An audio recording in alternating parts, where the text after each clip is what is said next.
మాజీ ఎంపీ బుట్టా రేణుక రైతు సమస్యల పరిష్కారం కోసం సెప్టెంబర్ 9న ఆదోని సబ్ కలెక్టర్ కార్యాలయం ముందు అన్నదాత పోరు అనే నిరసన కార్యక్రమానికి పిలుపునిచ్చారు. ఎరువుల కొరత, యూరియా బ్లాక్ మార్కెట్, పంటలకు గిట్టుబాటు ధర లేకపోవడం వంటి సమస్యలతో రైతులు ఆర్థికంగా, సామాజికంగా తీవ్ర ఇబ్బందులు పడుతున్నారన్నారు. రైతులు పంటల సాగులోనే కాకుండా జీవనోపాధి కొనసాగించడంలో కూడా కష్టాలు పడుతున్నారు. ఈ నేపథ్యంలో రైతుల ఆవేదనకు స్వరమివ్వడానికి, వారి ఆత్మభావాన్ని కాపాడేందుకు వైఎస్ఆర్ కాంగ్రెస్ పార్టీ ఆధ్వర్యంలో సెప్టెంబర్ 9న అన్ని ఆర్డీఓ కార్యాలయాల ముందు శాంతియుత నిరసన కార్యక్రమాలు అన్నదాత పోరు పేరుతో నిర్వహించబడనున్నాయి. రైతులు ఎదుర్కొంటున్న ఎరువుల కొరత, బ్లాక్ మార్కెట్, గిట్టుబాటు ధరల సమస్యలపై ఆమె తీవ్ర ఆగ్రహం వ్యక్తం చేశారు. ప్రస్తుత ప్రభుత్వం దోచుకో, పంచుకో, దాచుకో అనే నినాదంతో ముందుకు వెళ్తోందని, వ్యవసాయ మంత్రి రైతులను అవమానించేలా మాట్లాడారని ఆమె విమర్శించారు.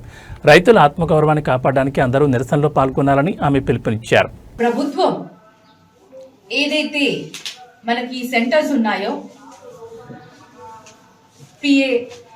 మనకు పిఏసిఎస్లు, పిఎఫ్ఓలు, ఫెడ్, మార్కెట్ ఫెడ్, ఇవన్నీ కూడా ఏవైతే వ్యవస్థలు ఉన్నాయో వాటి ద్వారా కానీ, లేకపోతే వైఎస్ఆర్సిపి హయాంలో సచివాలయాలను మనం ఏర్పాటు చేశాము, రైతు భరోసా కేంద్రాలను ఏర్పాటు చేశాము.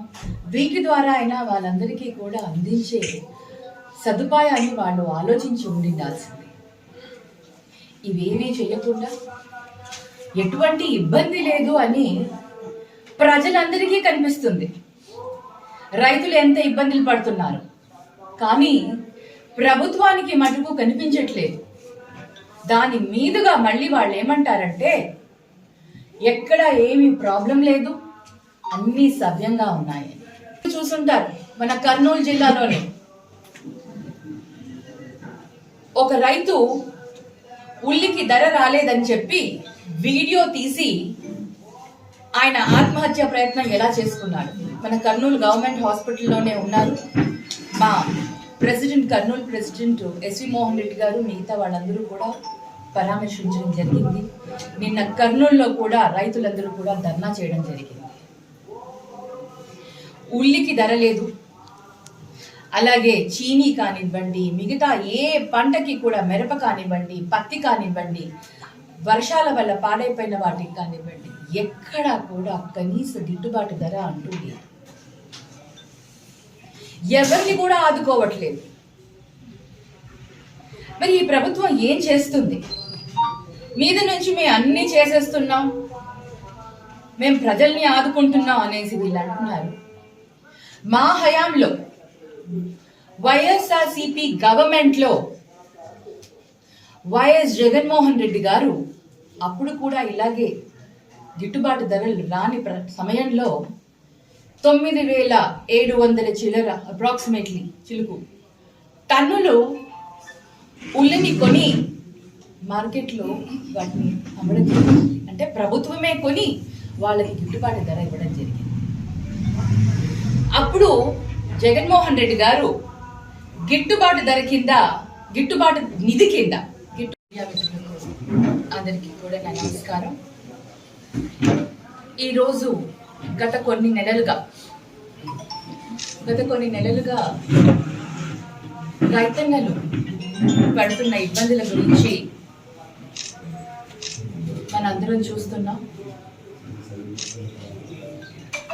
మీడియా మిత్రులైన మీకు ఇంకా బాగా తెలుసు రైతన్నలు ఏ విధంగా కష్టాలు అనుభవిస్తున్నారు, యూరియా అందక ఏ విధంగా వాళ్ళు అగపాటు పడుతున్నారు, వాళ్ళు ఎన్ని ఇబ్బందుల పాలవుతున్నారో మనం చూస్తూనే ఉన్నాం. మన అందరికీ కనిపించే ఈ బాధ ప్రభుత్వానికి ఎందుకు కనిపించట్లేదో మాకు అర్థం కావట్లేదు. ఈ విషయం పైన అపోజిషన్ లీడర్స్ గా మాకు అపోజిషన్ లీడర్ అయిన మా నేత వైఎస్ జగన్మోహన్ రెడ్డి గారు స్పందించాలి. రైతులకు అందరికీ కూడా అండగా ఉండి వాళ్ళందరికీ కూడా న్యాయం జరిగేలాగా పోరాటం చేయాలని ఈరోజు వైఎస్ఆర్సిపి పార్టీ ముందుకు వచ్చింది. 9వ తేదీన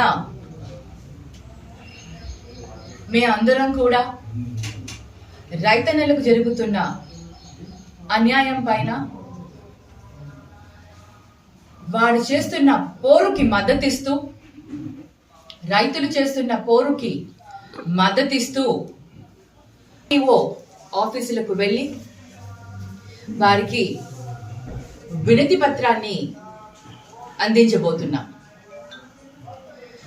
మీకు బాగా తెలుసు యూరియా ఎంత ప్రాబ్లంగా ఉందో.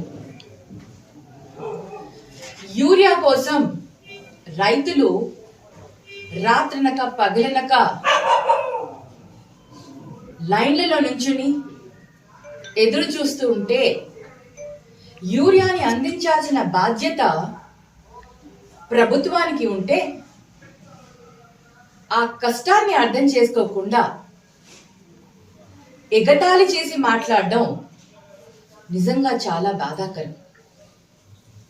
వ్యవసాయ శాఖ మంత్రి గారు అంటారు, రైతులు లైన్లో నుంచుని ఉంటే బుఫే కోసం, అంటే భోజనాలకి బుఫేలో ఎలా అయితే లైన్లో నుంచుని ఉంటారో అని.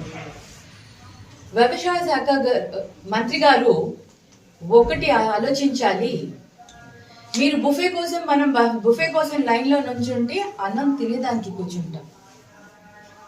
నుంచుంటాం. అదే రైతులు యూరియా కోసం లైన్లో నుంచుని ఉండి యూరియా తీసుకుని పంటలు పండిస్తేనే మన అందరం కూడా అన్నం తినగలుగుతాం అనేది ఆయన తెలుసుకోవాలి.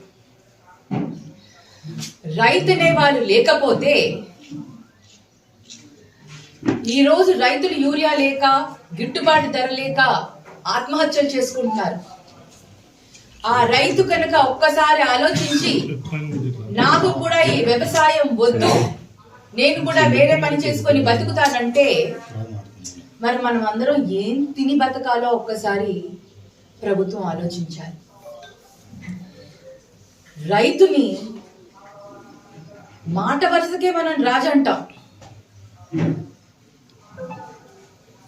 ఈరోజు కూటమి ప్రభుత్వం రైతులను ఆత్మహత్య చేసుకునేదాకా కూడా వాళ్ళని వదిలిపెట్టకుండా, అటువంటి పరిస్థితులు ఉన్నా కూడా ఆలోచించకుండా ఈరోజు వాళ్ళు ఉన్నారు అంటే నిజంగా బాధేస్తుంది.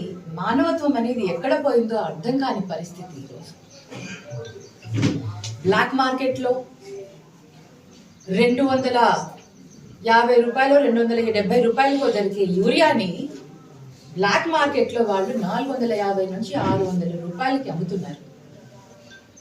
అసలు ఏదైనా సరే యూరియా మామూలుగా ప్రభుత్వం ముందే క్యాలిక్యులేట్ చేసుకుని, మన రాష్ట్రంలో ఇంతమంది వ్యవసాయం చేసే వాళ్ళు ఉన్నారు, ఇన్ని ఎకరాల పంట మనకి పండుతుంది, ఇన్ని ఎకరాల పంటకు ఇంత యూరియా కావాలి అని ముందే ఆలోచించి దానికి మనం అంత తగిన యూరియాని తయారు చేసే విధంగా, ఎరువులని తయారు చేసే విధంగా మనం ముందే మాట్లాడుకొని వాటన్నిటిని కూడా సమకూర్చుకోవాల్సిన బాధ్యత ప్రభుత్వానికి ఉంటుంది.